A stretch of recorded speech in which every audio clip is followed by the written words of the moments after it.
নমস্কার বন্ধুরা, আবারও একটি ইনফরমেটিভ ভিডিও নিয়ে আপনাদের মধ্যে চলে এলাম।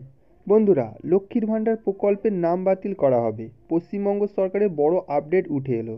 তো কী আপডেট উঠে এলো সেটি এই ভিডিওর মধ্যে বিস্তারিতভাবে আলোচনা করব। তাহলে চলুন ভিডিওটি শুরু করা যাক। প্রথমেই আপনাদের জানাবো লক্ষ্মীর ভাণ্ডার প্রকল্পের নাম বাতিলের কারণ। কোন ধরনের কারণের জন্য লক্ষ্মীর ভাণ্ডার প্রকল্প থেকে আপনাদের নাম বাতিল করা হচ্ছে তার কিছু কিছু পয়েন্ট প্রথমেই তুলে ধরা হলো এবং বাকি বিষয়ের পুঙ্খানুপুঙ্খ আলোচনা ভিডিওর মধ্যে ডিটেলসে করা হয়েছে। 1 নম্বর এবং গুরুত্বপূর্ণ কারণটি হলো, যে সমস্ত উপভোক্তারা লক্ষ্মীর ভাণ্ডার প্রকল্পের জন্য কেওয়াইসি পূরণ করেননি তাদের অ্যাকাউন্ট বাদ না পড়লেও তাদের মাসিক অনুদান আপাতত বন্ধ করা হবে।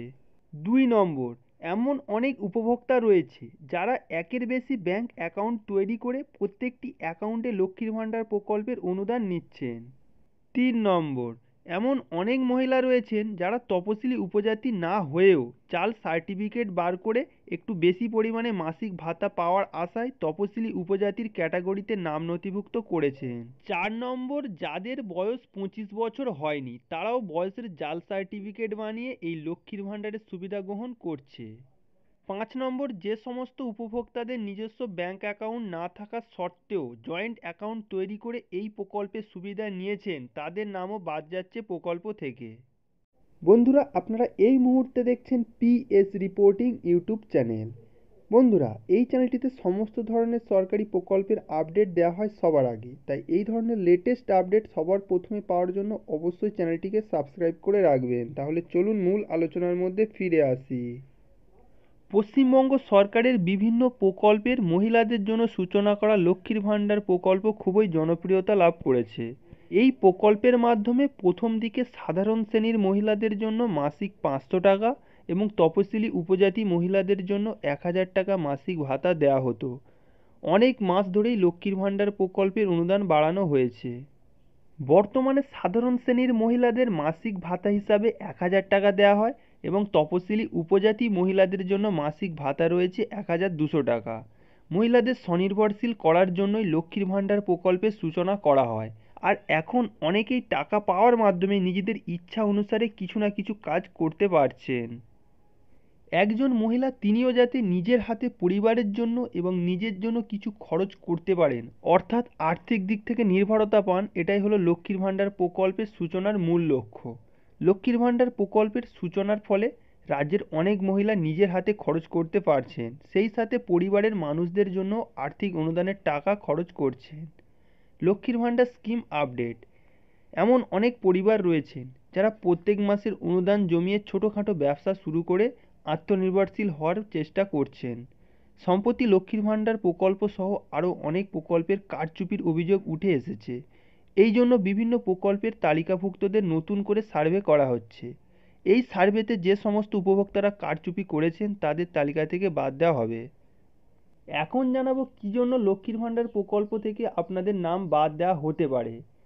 এমন অনেক মহিলারা রয়েছেন যারা তপশিলি উপজাতি না হয়েও জাল সার্টিফিকেট বার করে একটু বেশি পরিমাণে মাসিক ভাতা পাওয়ার আশায় তপশিলি উপজাতির ক্যাটাগরিতে নাম নথিভুক্ত করেছেন। এই সমস্ত উপভোক্তাদের নাম তালিকা থেকে বাদ যাবে। এমন অনেক উপভোক্তা রয়েছেন যারা সরকারি চাকরি করা সত্ত্বেও লক্ষ্মীর ভাণ্ডার প্রকল্পে আবেদন করেছিলেন, তাদের নামও তালিকা থেকে বাদ পড়ছে। এমন অনেক উপভোক্তা রয়েছেন যারা একের বেশি ব্যাংক অ্যাকাউন্ট তৈরি করে প্রত্যেকটি অ্যাকাউন্টে লক্ষ্মীর ভাণ্ডার প্রকল্পের অনুদান নিচ্ছেন। এই জালিয়াতির কারণেও তাদের নাম তালিকা থেকে বাদ যাবে। এমন অনেক উপভোক্তা রয়েছেন যাদের বয়স 25 বছর হয়নি, তারাও বয়সের জাল সার্টিফিকেট বানিয়ে এই লক্ষ্মীর ভাণ্ডারের সুবিধা গ্রহণ করছেন। তাদের নামও বাদ পড়ছে লক্ষ্মীর ভাণ্ডার প্রকল্পের তালিকা থেকে। যে সমস্ত উপভোক্তাদের নিজস্ব ব্যাংক অ্যাকাউন্ট না থাকা সত্ত্বেও জয়েন্ট অ্যাকাউন্ট তৈরি করে এই প্রকল্পের সুবিধা নিয়েছেন তাদের নামও বাদ যাবে প্রকল্প থেকে। যে সমস্ত উপভোক্তারা লক্ষ্মীর ভাণ্ডার প্রকল্পের জন্য কেওয়াইসি পূরণ করেননি তাদের অ্যাকাউন্ট বাদ না পড়লেও তাদের মাসিক অনুদান আপাতত বন্ধ করা হবে। কেওয়াইসি পূরণ করার পর আবার পুনরায় তাদের অ্যাকাউন্ট সচল করা হবে বলে সূত্রের খবর। এই সমস্ত জালিয়াতির কারণে যোগ্য উপভোক্তাদের বাদ দিয়ে অযোগ্য উপভোক্তারা প্রকল্পের সুযোগ সুবিধা নিচ্ছেন। এই জন্য রাজ্য সরকার কর্তৃক বিশেষ পদক্ষেপ নেওয়া হচ্ছে। যে সমস্ত উপভোক্তারা জালিয়াতি করে সুযোগ সুবিধা নিচ্ছিলেন তাদের নাম তালিকা থেকে বাদ দিয়ে নতুন করে লক্ষ্মীর ভাণ্ডার প্রকল্পের তালিকা তৈরি করা হচ্ছে। রাজ্য সরকার রাজ্যের নিম্ন দরিদ্র ও মধ্যবিত্ত মহিলাদের জন্য এই লক্ষ্মীর ভাণ্ডার প্রকল্প চালু করেছিলেন। তাই একমাত্র যোগ্য উপভোক্তারাই যাতে এই প্রকল্পের সুবিধা গ্রহণ করতে পারেন তার জন্য এই সচেষ্ট পদক্ষেপ নিচ্ছেন মুখ্যমন্ত্রী মমতা বন্দ্যোপাধ্যায়। আপনারা যারা এখনও পর্যন্ত লক্ষ্মীর ভাণ্ডার প্রকল্পের কেওয়াইসি পূরণ করেননি তারা অতি শীঘ্রই কেওয়াইসি পূরণ করুন এই প্রকল্পের সুবিধা নিরবিচ্ছিন্ন রাখার জন্য। তাহলে বন্ধুরা, লক্ষ্মীর ভাণ্ডার সম্পর্কিত এই গুরুত্বপূর্ণ আপডেটটি আপনাদের কেমন লাগলো অবশ্যই কমেন্ট করে জানাবেন। যদি ভিডিওটি ভালো লেগে থাকে তাহলে অবশ্যই একটি লাইক করে দিও এবং এই ধরনের ইনফরমেটিভ ভিডিও বন্ধুদের মাঝে বেশি বেশি করে শেয়ার করে নিও। আজকের মতো ভিডিওটি এইখানেই শেষ করা হলো। দেখা হচ্ছে নতুন কোনো ভিডিওতে। ধন্যবাদ।